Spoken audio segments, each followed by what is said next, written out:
Hi guys, I just thought I'd show you my Easy2Boot plus agFM USB drive that I've set up.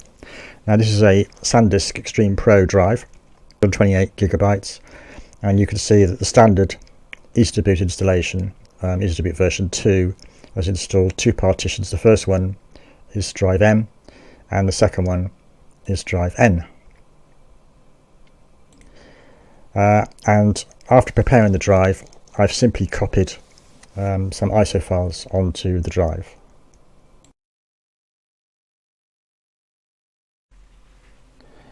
So let's have a look at some of these folders. So this is the ISO folder, and you can see that the menu folders are all under _ISO.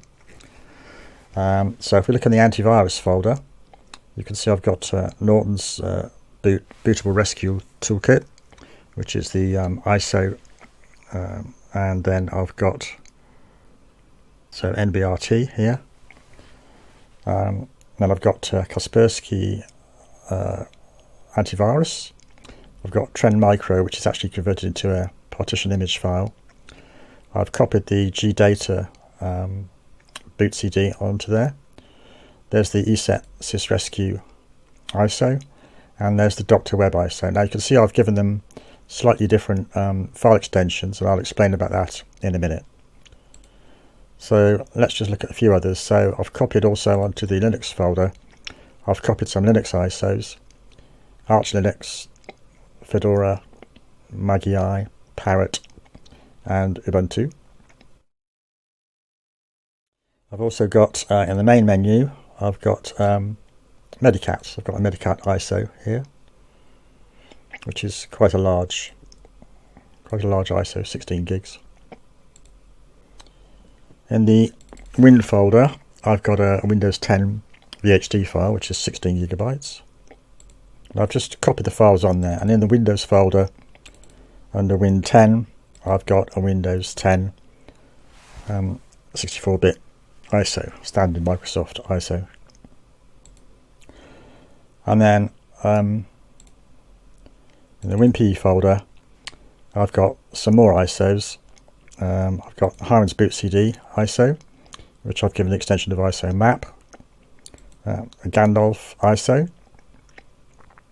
DLCBoot ISO. There's Bob Om's modified WinPE ISO.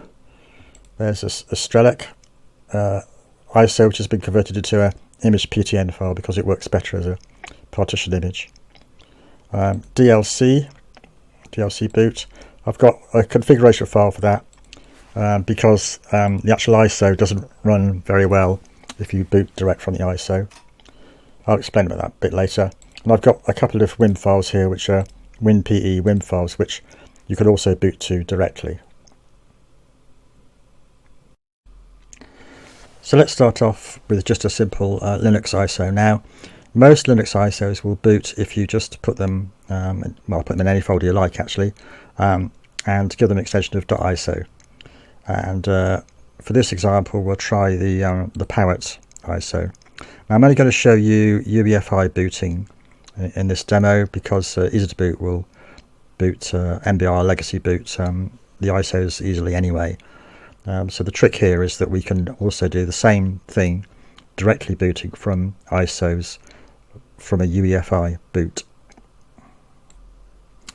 So I've got here the virtual machine USB boot utility by David Brenner, and this actually runs VirtualBox for us, but it's rather nice in that it dismounts the USB drive from Windows so that VirtualBox can get full access to the USB drive before the VirtualBox, the virtual manager runs.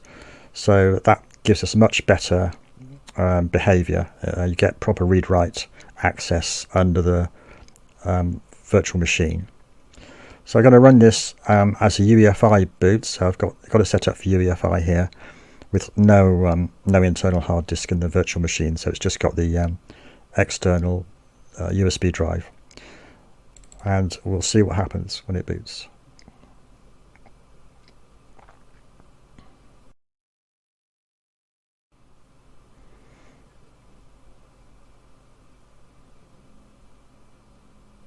So this is loading to the agFM UEFI system. I'll move it up a bit. And you can see that it shows you the drives and the partitions on each drive that you've got in the system. Because it's a virtual machine, I've only got the USB drive actually on the virtual machine, so it's only showing you the two partitions, HD0, two partitions, MS-DOS1, which is the E2B NTFS partition, and the FAT32 partition, which contains the agFM UEFI-boot files. So have a look at the menu system. So we've got F1. I press F1 now.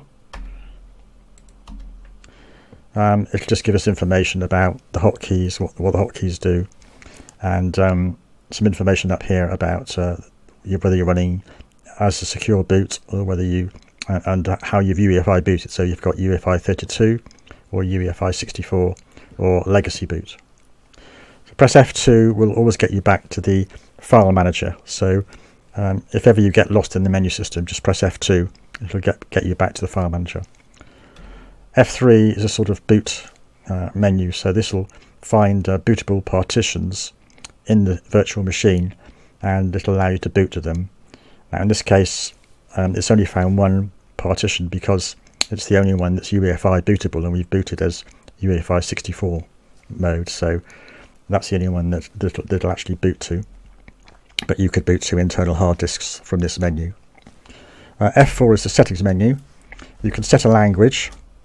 So we've got German, Spanish, French, Hebrew, etc.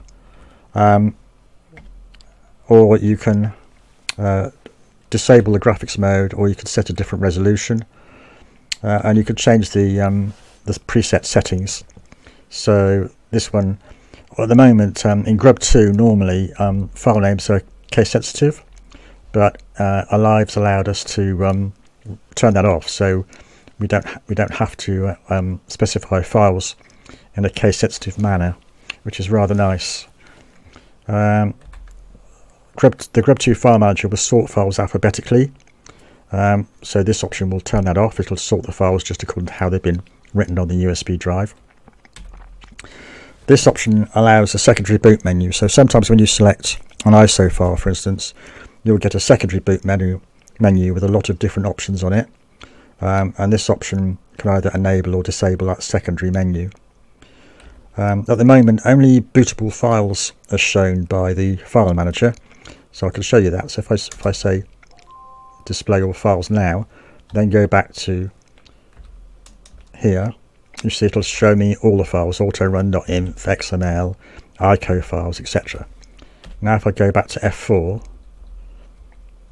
and hide non-bootable files, now if I go back, you see it's not showing me any files at all now because there are no bootable files in the root of that E2B drive. If I go to _E2B, it's still not showing me any bootable files except a couple of configuration files which he thinks are Grub2 configuration files, but actually they're not. They're E2B configuration files. So going back to our menu again, so if we go back to F5, this is for net booting, so Pixie booting, which is not yet working, so we can ignore that. And then F6 gives us a sort of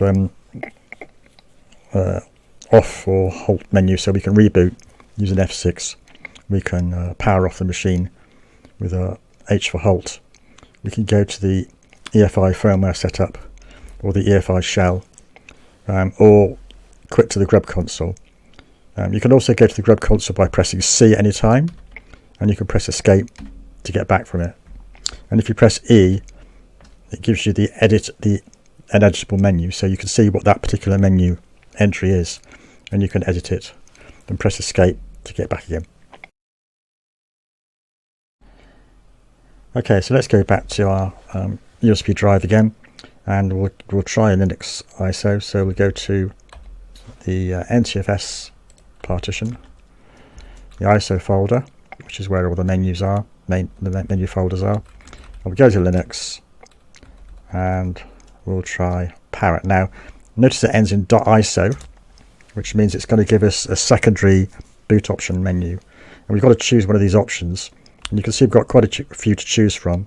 So the part new stroke Easy2Boot method we can use to boot to it. Now this creates a partition in a partition table 4 on the USB drive. This will work with 99% of all Linux ISOs, provided that the ISO file has been made contiguous before you start.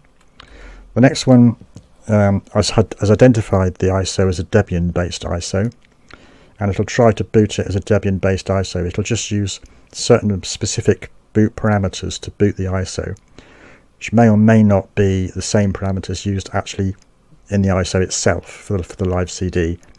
So, and this also can vary with time, so it might work today. In a month's time they might change the ISO and the parameters that this is using will no longer work. The next one is using a loopback.cfg file. Now ISOs which contain a loopback.cfg file, what they normally contain inside them is they specify the name of the ISO from which they're booting. So this normally will work quite well. So Ubuntu ISOs, for instance, have loopback.cfg. That will normally work quite well. And then the next option is mainly used for simple booting of ISOs, not Linux ISOs, which use a second stage bootloader.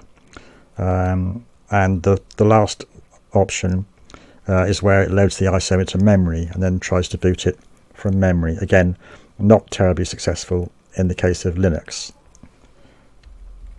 So we'll try the first option because this option is usually the one that is the most successful. It works the best.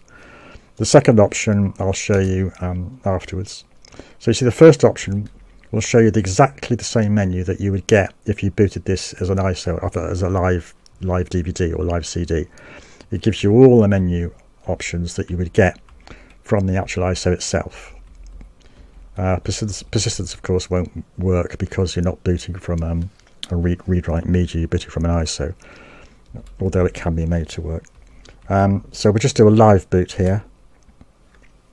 So this is UEFI booting directly from an unaltered ISO that's just been copied across to the USB drive, and you can do this with 99% of all your Linux ISOs.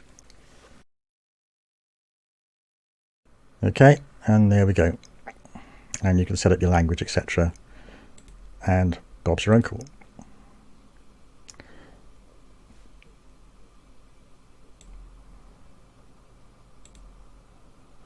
So I'll just go back to the main menu again. We'll go into the NTFS partition, ISO Linux. There's our parent ISO. This time I'll show you the boot Debian from ISO option. So when you select this, you may get some more options, and you've just got to pick the right one that you think is the closest to this. Now you get this secondary menu if you use the .iso file extension with the Alive Grub2 file manager, because it doesn't know how to boot the ISO. But there is a way around this.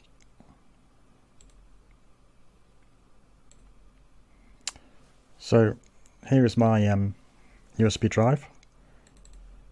Go to drive M, and we'll go to the Linux folder, and you'll see that one of these ISOs I've actually used the .isodef or ISO default file extension, and by changing the file extension to isodef, it makes the file manager automatically use the Easy2Boot /part new boot option. And since most Linux ISOs work using that option, the simplest thing to do is to name all of these Linux ISOs isodef. And I'll show you what happens when we choose an Ubuntu ISO.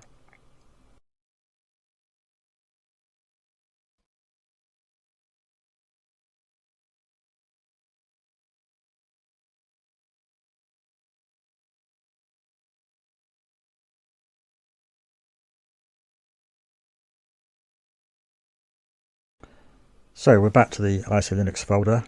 So apart from Linux, what else can we do? Well, we can put on some antivirus ISOs. So here I've got Dr. Webb's live CD, which I've given it a .isodef file extension because that boots fine using the first boot option of part new / Easy2Boot. Now the next one I've got here, I've given an ISO loop file extension because that works best using the loopback option in the menu, although it probably would work as well using isodef. So basically, if it boots using the default Easy2Boot option, use isodef. If it boots using the loopback option, give it a file extension of isoloop. If it boots using the memory option, give it a file extension of isomem.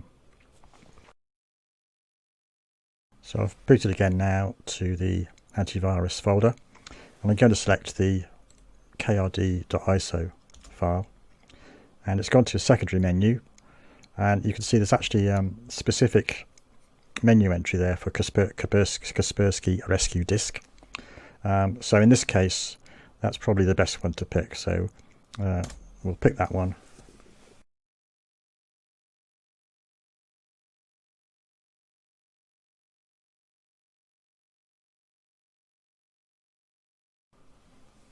So back in the menu again, I've rebooted, and we'll go to.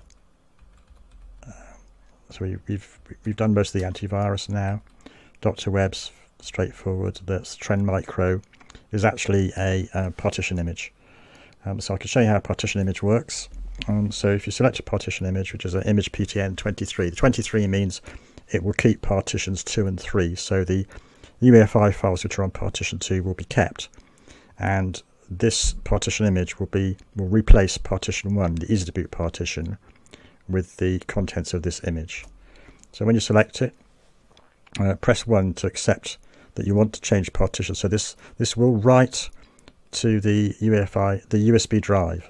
It will delete partition 1, which contains all your Easy2Boot files, and it will change the partition entry to point to the Trend Micro partition image file. So it will now reboot, and it will reboot back to the USB drive, which now contains the Trend Micro UEFI-boot file.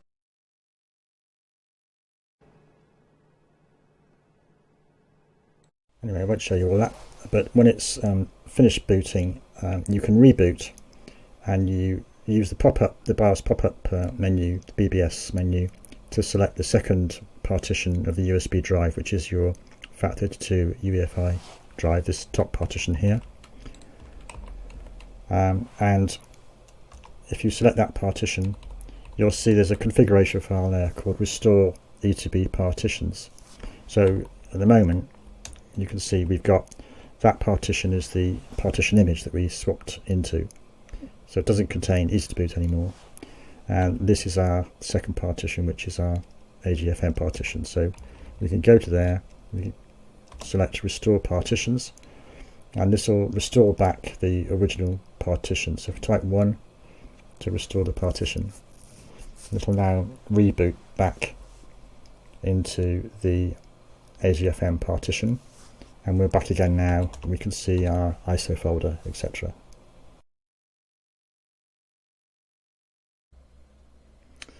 Now when you first boot to agFM, it boots to this default menu here, and you have to choose which partition you want to boot to. And we have got actually on this Easy2Boot partition, we have got an ISO main menu folder, and that's got a Medicat ISO in here at the moment. So what we can do is actually change the style of this menu. We can change the theme, we can change the background, we can have default items in a startup menu and configure it to show us what we want on first boot, and I'll show you how this is done.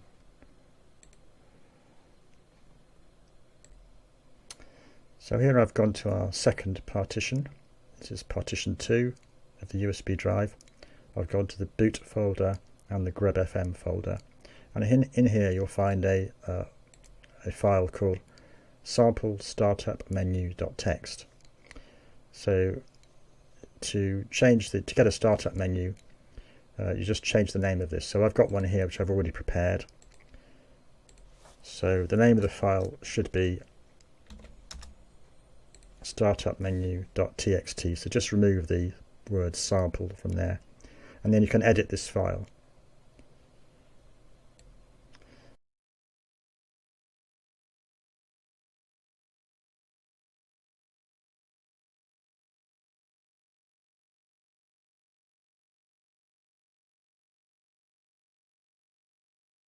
So that's our startup menu.txt file.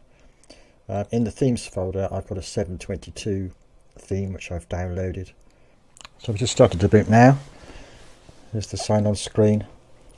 And now here's our start menu. See, it's got a timeout, about 5 seconds, and we've got these menu options. And then it goes to the default menu option. So that was a bit quick, so I'll just stop the timeout next time and I'll show you what it looks like.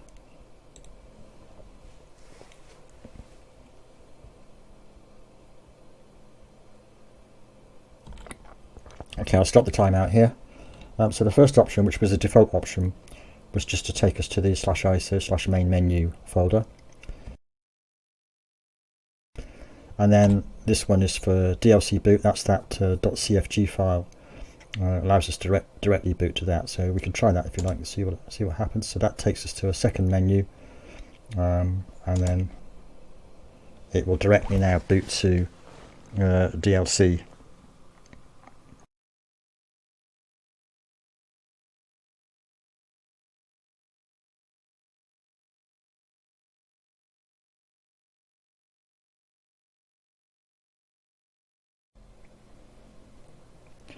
So from the file manager,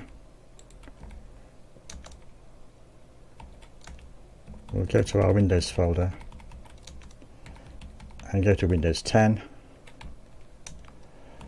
and there's our ISO. So if we pick our ISO, we need to use the boot Windows from ISO option because we are booting to a Windows install ISO. The other options here won't work. You must use this option. And because this particular folder that we're in, the Windows 10 folder, has XML files in it, it'll give us a choice. So the first option is don't use an XML file, so no unattend.xml file. The next option is a fairly blank XML file, and it just allows us to choose any of the additions that are already inside the ISO file. So most Windows ISO files contain half a dozen at least different editions of Windows. And this just allows you to pick any one of them.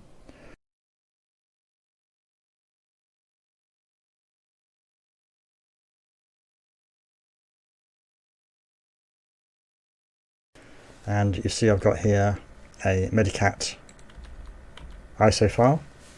It's got a _.isodef.iso file extension because it has to end in .iso to work. So Easy2Boot, the legacy menu boot system, will understand that _.isodef means it wants to boot as a default ISO file. So it will automatically boot when you select it in the menu. But for agFM, it has to end in .iso. So if we select that, we have to go into the second menu and we have to choose the WinPE option because it's a WinPE boot file. And when you boot to Medicat, you need to make sure that the ISO is loaded by Medicat as drive Y, which you'll see here. There you go, drive Y has got the Medicat ISO in it, so it can access all the applications.